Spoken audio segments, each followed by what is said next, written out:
Before I saw this movie, I ate a Chick-fil-A chicken sandwich. That was a mistake.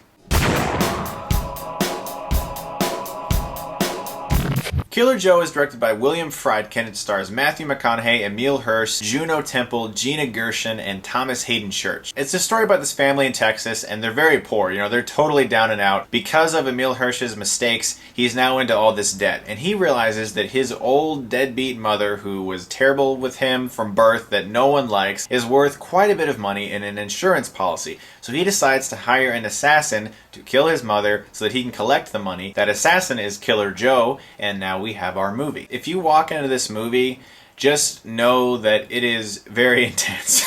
It is, however, a really good movie, too. The performances in this movie are terrific, namely one Matthew McConaughey. This guy's having a really good year. He was great in Magic Mike, and in my opinion, he's Oscar-worthy in this film. This is probably the best performance I've ever seen from Matthew McConaughey. He's scary, he's frightening, he's imposing, he's extremely intimidating in this movie, and he's riveting. Every time he's on screen, every time he starts talking, you are absolutely focused on what he's saying. Of course, we never discussed the possibility of a retainer. What do you mean? Hey man, you talking about my sister? Is that who she is? Really, every actor in this movie is on the top of their game. Thomas Haden Church is actually, once again, really funny in this movie. I thought he was really funny in We Bought a Zoo. He was a great comic relief in that movie. This movie had a surprising amount of humor, which kind of added to some of the more intense sequences and made you feel awkward about the fact that you were laughing. The film has a really rare sense of humor, and it's that sense of humor where something is so horrific that it makes you laugh. And that's extremely hard to find, because a lot of movies, when you see stuff, it's portrayed so seriously that you're just like, you know what I mean? And this movie does have a few of those moments, trust me. Yes, it does. It's really hard to explain this without spoiling anything, but since the film has that humor throughout, it makes the tension kind of diffuse a little bit. And that sounds negative, but it's not. It actually really added something to the movie. The strengths of this movie are the performances and the direction. This is a really tense movie. This director is very good at that. He's made some films in the past that many consider to be very controversial, very frightening, very scary. And here he really brings that to this movie as well. And for this movie, I was really surprised the amount of tenseness that some of these scenes built up. I mean, I actually felt like some knots in my stomach at times about what I was thinking could happen or what might happen in this scene. Tuna casserole. May I serve? How are you gonna kill my mama? That's not appropriate dinner conversation, Donnie.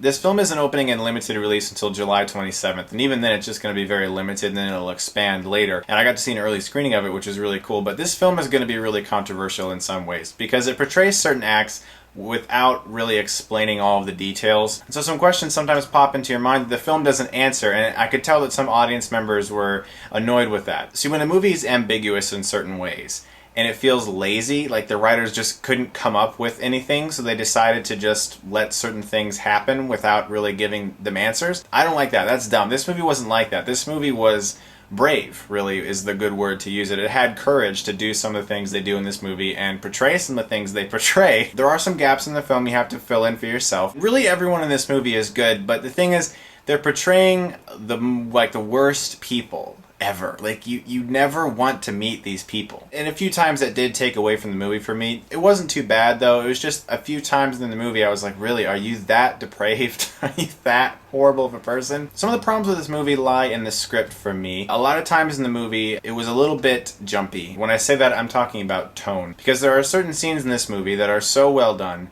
and so tense, and so taut. And then there are others that feel kind of like a comedy, and then there are others that feel like a drama. And it's really difficult, really, to lock down what genre this movie is. And in a way, that's a compliment. But at times it did distract me from the movie. But Matthew McConaughey was always there, just pulling me in with that performance. He may not get recognized because this isn't one of those movies, like Shame, for instance. Michael Fassbender did not get any nominations from the Oscars for that. He may not get recognized for this movie, but he deserves it in my opinion. That being said, this is an excellently directed movie. Very, very frightening at times. Very funny also, with great performances. One, Matthew McConaughey doing very well. I'm going to give Killer Joe a B+. If it comes out near you, and you feel like you can take a movie that has some interesting content, that's what I'll say, then check it out. At least rent the DVD or Blu-ray when it comes out. It smells heavenly. Who would like to say grace? And as always, guys, if you like this review, you can subscribe to my channel and get Stuckmann.